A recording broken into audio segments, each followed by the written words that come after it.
Bienvenue à toi dans cette vidéo dans laquelle nous allons voir les règles d'automatisation qui te permettent d'automatiser ton business. Donc pour ça, on va aller dans Menu et ensuite on va aller dans Automatisation, règles d'automatisation. Donc en fait ici tu peux voir j'en ai zéro, ce qui est normal puisque c'est le compte avec lequel je fais cette formation. Mais on va créer notre première règle. Je t'en ai parlé un petit peu dans les précédentes vidéos, notamment avec les pages de capture, les pages de vente, etc. Quand on va automatiser justement certaines choses. Tu peux voir si je retourne sur une page de vente, sur un tunnel de vente, hop, ici, sur la page de capture, tu vois, règles d'automatisation ici, eh bien, j'avais pris un exemple justement avec le tag, l'envoi du e-book et également l'inscription à la campagne. Donc ça se passe ici. Mais si tu veux avoir toutes tes règles d'automatisation, c'est juste ici et on va en créer une en cliquant sur le bouton bleu. Donc règles d'automatisation, c'est quoi? C'est un déclencheur et une action. Le déclencheur, en fait, c'est lorsque cet événement se produit, on va faire ceci. Donc tu vois, c'est vraiment très simple. En fait, si quelqu'un s'inscrit à une page de capture, donc nous donne son adresse email, eh bien on va pouvoir faire beaucoup de choses. Donc tu vois par exemple ici, si par exemple inscription sur la page opt-in, donc là on va choisir justement la page de capture. Donc mon premier tunnel page de capture, c'est une page de capture qu'on avait créée un peu plus tôt dans la formation. Je t'invite vraiment à regarder si tu n'as pas encore regardé le module sur les tunnels de vente. Et quand la personne va s'inscrire sur cette page, eh bien on va faire ceci. Et là tu peux voir on peut faire énormément de choses. On peut s'abonner, enfin on peut abonner la personne à une campagne, la désinscrire, ajouter un tag, supprimer le tag, envoyer un email, envoyer un email à une adresse spécifique, inscrire au cours, appeler un webhook. Donc tu vois, tu as vraiment plein de possibilités. Inscrire au cours, c'est par exemple si tu offres une formation, etc.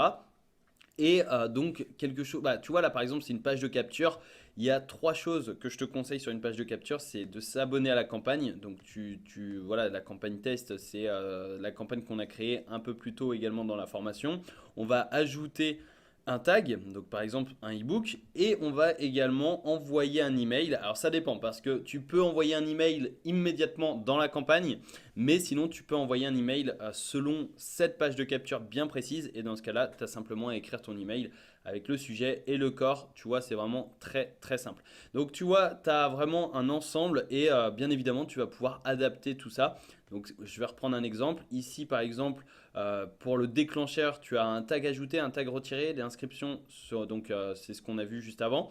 Formulaire souscrit sur une page de blog, campagne terminée, enregistré pour le webinaire, inscrit au cours, inscrit au pack de formation, nouvelle vente, email, lien email cliqué et page visitée. Donc tu peux voir, c'est en fait les déclencheurs qui vont mettre une action et c'est-à-dire que si tu envoies un email, eh bien tu peux sélectionner ton mail juste ici. Donc là tu choisis, ça c'est des mails qu'on a créés dans les précédentes vidéos. Tu choisis un email, par exemple ici 3 clés. Et si la personne justement clique sur le lien qui se trouve dans l'email, eh bien on peut ajouter un tag, supprimer un tag.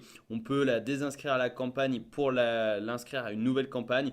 On peut l'inscrire à un cours, etc. etc. Donc tu as plein de possibilités. Alors évidemment, je ne vais pas t'expliquer toutes les possibilités dans cette vidéo, sinon ce sera beaucoup trop long et ça va pas être intéressant pour toi. Mais ce que je veux que tu comprennes, c'est que la règle d'automatisation, ça te permet vraiment d'automatiser ton business puisque là, tu vois par exemple page visitée se produit quand une personne visite une certaine page. Tu sélectionnes la page et ensuite, eh bien, tu peux l'abonner à la campagne, désinscrire, ajouter un tag, envoyer un email, inscrire au cours, etc. etc. Donc c'est ça qui est très très puissant et tu vois pareil si tu fais les webinaires, si tu as l'offre à 47 euros, l'offre webinar, ça peut être super intéressant également et donc tu as vu, bah, t'as pu le voir justement, il y a beaucoup de possibilités et ça c'est un gros avantage justement de l'automatisation, donc des règles d'automatisation et de système Mio. Donc après tu as également, hop, donc non c'est l'automatisation, tu as les éditeurs de workflow. Workflow on va faire pareil, on va en créer un, on va mettre par exemple le nom test et hop, on va choisir ça et on va tout simplement pouvoir automatiser de façon plus poussée notre business. Donc là, tu vois, créer votre premier déclencheur. On va choisir, donc ça c'est par exemple, tu vois, c'est les mêmes déclencheurs, mais par exemple, on va mettre, je sais pas, inscrit à la formation, on va mettre clic sur un lien. On va choisir un email, par exemple ça. Donc là, c'est vraiment pour te montrer, ça c'est le déclencheur. Tu peux également ajouter d'autres déclencheurs comme les règles d'automatisation et ensuite tu peux soit ajouter une action, une décision ou un délai. Donc tu vois, normalement avec les règles d'automatisation, c'est uniquement les actions. Là avec le workflow, tu peux choisir La décision, donc diviser le chemin en fonction des critères sur le contact et également le délai, attendre pendant une période de temps avant de continuer. C'est-à-dire que là, par exemple, on va attendre 1 heure, c'est-à-dire que quand la personne a cliqué sur le lien, on va attendre 1 heure avant de faire ceci. Donc, par exemple, avant de lui envoyer un autre email. Voici votre exemplaire avec une faute d'orthographe. Mais voilà, on va pouvoir également l'inscrire à une formation, etc., etc. Et on peut donc la division, on peut choisir la division. Par exemple, la division, si c'est voilà, un tag, si les personnes sont taguées avec ebook Systemio, eh bien on va ajouter une condition et etc. Et on va créer en fait. Donc là, là je ne vais pas rentrer dans le détail parce que voilà, ça sert à rien et je vais surtout te perdre. Je vais te perdre. Donc c'est pas l'objectif. C'est vraiment que tu comprennes que les règles d'automatisation, c'est un déclencheur et une action.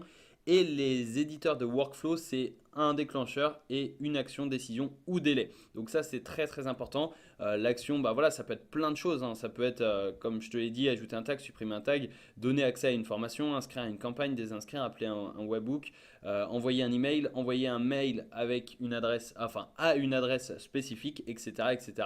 Et une fois que c'est fait, bah voilà, tu sors et on va activer la règle en cliquant juste ici. Donc là, tu confirmes et c'est actif et voilà, comme ça te permet d'automatiser encore plus ton business en ligne avec Systemio. Donc une nouvelle fois, je te conseille de fouiller un petit peu, de tester par toi-même. C'est le meilleur moyen de retenir et d'apprendre.